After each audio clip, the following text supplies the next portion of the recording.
Okay, hello everybody. Thanks for coming to another one of Leeds Helpful Tips. My name is Jake Kurth. I'm with Leeds Forensic Systems. Today's helpful tip is all about the Zen software, specifically Zen 3.1, and how to take, how to set up and take easy pictures, move around, not have camera delay, that kind of thing. And it's thanks to actually one of our customers who had watched one of our live streams earlier last year, and who had requested that we do a live stream on this. Before we begin, this is a live stream, so it is coming to you live from our offices in Minneapolis, Minnesota. That being said, because it is a live stream, sometimes things can happen. For example, last week when I tried to do this live stream, my computer just wasn't powerful enough to get through it. So anybody who tried to join, my apologies. This live stream, we've tested it out a little bit better this time, and I think it's going to be really good. Live stream as well, so there is a chat window. I've got it on the monitor over next to me. I'll check it from time to time. Please do know, however, that there is a time delay, so when you type something in, you can type something in if you have a Google account and you're comfortable signing in. There may be a time delay until I actually see it. But do know I'm going to be checking it every once in a while, so if you have a burning question and you really want to ask, or just a question in general, I'll definitely try to answer it to the best of my ability. All right, so here we go. This should be a fairly quick live stream, but I think it's going to be a really good one. So we're going to dive in. So let's see if I can switch this over. So this will look familiar to a lot of you that use that are using our comparison scopes or Zeiss-based comparison scopes, like the Discovery Z or the Discovery. Most often there are two flavors of Zen that can be sold, and we figure out which version to sell when we work with our customers and talk them through and what they want to do. This particular flavor of Zen, and this helpful tip is all about Zen 3.1 Blue. There's another version of Zen called Zen Core, and if people are interested, we could do a video on that as well. So, but this is what the Zen Blue 3.1 Blue interface looks like. And even if you have an earlier version of Zen Blue, it's still going to look very similar to this. So one of the things, just as a quick overview, your camera controls are over here on the left. You've got your live image here. And it has these little nested windows. So if you start the software up, just as a quick note to help you navigate, if you start the software up and somebody has accidentally hidden the camera controls, all you got to do is just put your mouse over, you'll see these little arrow buttons, and you can bring back that control station. With the Zeiss camera, you kind of have two ways that you can control your exposure. Like what I have right now, I've got it set to auto exposure. You could turn that off, and you can do a manual exposure. And the manual exposure, you just come in and you would increase your brightness, your time. You increase it or decrease it, and the camera's automatically going to make those adjustments. I shouldn't say automatically. The camera will make those adjustments in real time as you make those adjustments. And that's one way to do it, and that's a successful way some people do it. They want all that control. They want to be able to set their exposure just how they want. They want to adjust the brightness to just the level that they want it, and that's perfect for them. The problem, though, is that when you change your magnifications, if you're using a manual exposure like this, as you increase in magnification on one of our comparison scopes, or really any microscope, there's less and less light available. So in general, what you'll see is the image gets darker. And that's why I generally recommend using the auto exposure. Instead of manually adjusting the exposure every time that you make a magnification adjustment, what I recommend doing is actually just turning on your auto exposure. And you saw that. You saw how it got dark and it came back up. That's the auto exposure kicking in and trying to figure out what intensity do you want the image coming off the screen. The way you throttle, or the way you have some input on the auto exposure, because let's say for example, this image is too dark for me. I actually want it a little bit brighter, is you have this intensity percentage control. And I believe, my understanding is that intensity is pixel intensity. So what it's set to do right now is it's letting pixels go to 100% exposure, and then it's stopping the camera's exposure at that. So what does that mean? It means that when we're looking at a cartridge case like this, or a head stamp, or anything like that, you can see that there's this glare that's coming directly off the firing pin, or the, not the firing pin, it's coming off of the primer. And that direct glare, you can still see the detail in there. That's because this intensity is set at 100. It's looking for the brightest pixels on the screen, and it's saying, hey, those pixels can't go past 100%, or it limits it. It gives you that range, so you can see detail in there. The problem, though, is the camera right now is auto-exposing over the whole frame, and it's focusing in on this bright spot. And the problem can be is that I really don't care what's in this bright spot because this is all glare.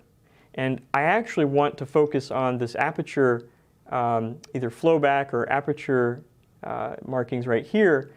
And that's actually what you can do is you can come in and increase your intensity up, the intensity percentage. And it's going to allow the pixels to get brighter and brighter. It's still looking, though, at these pixels to base its auto-exposure calculation. Is that making sense? Hopefully. If it's not, I got a chat window. We'll keep going into it. So this works well. This can work. So when you zoom in, you're looking at your picture.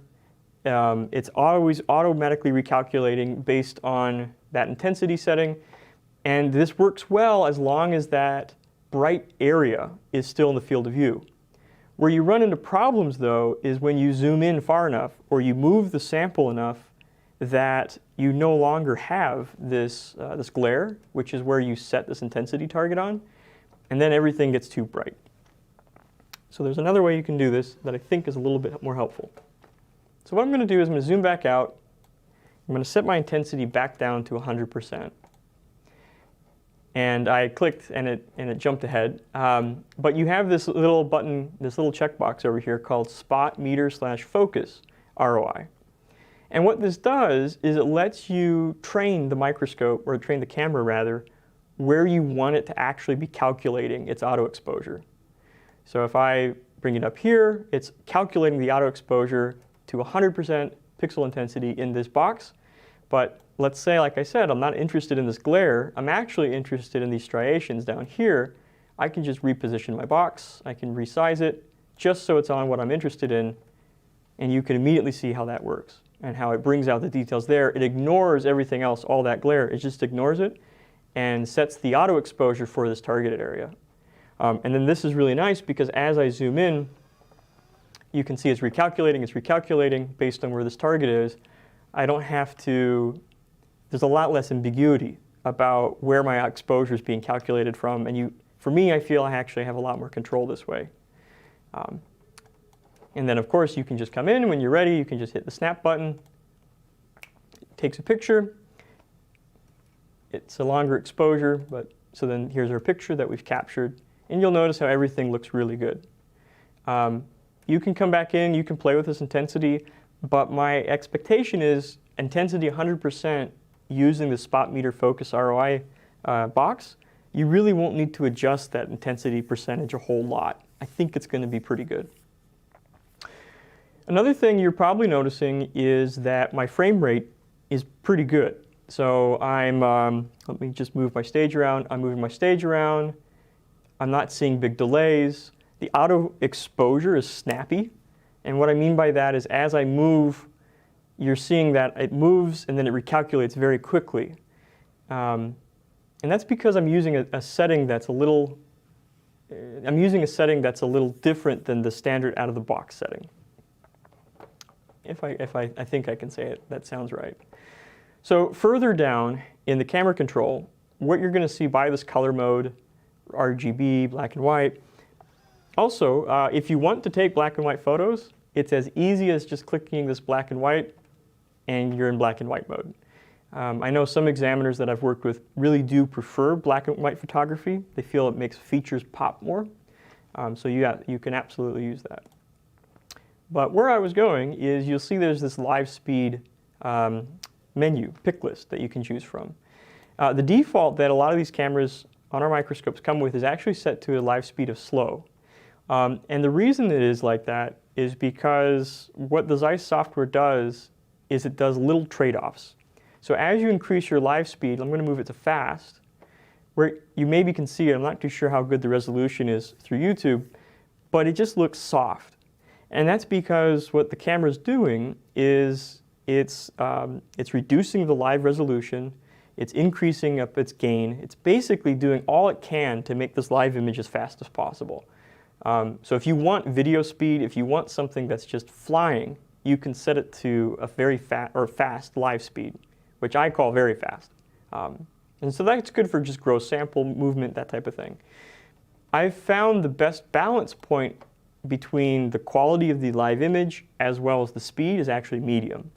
And if you want to experiment with it, you can switch to slow. I'm going to do that right now just so you can kind of see it.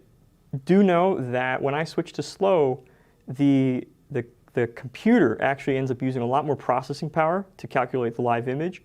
And so what's going to happen with our connection is it's going to slow down a little bit. So bear with me, you might get some chop.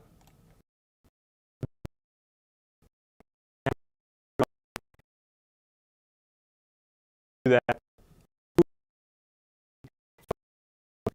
Hopefully I should be back in pretty good audio quality by now. So yeah, that's what it's basically it. Is I recommend setting your live speed at medium. I recommend setting your intensity at 100%. Use the spot meter focus ROI and draw that box wherever you are interested in. If you come in and let's say you click the spot meter focus ROI, but it doesn't pop up, you don't see this box, there is an option in the user interface to hide all graphical elements that are on the screen. So I'll just do it now so you can see it in case you run into it.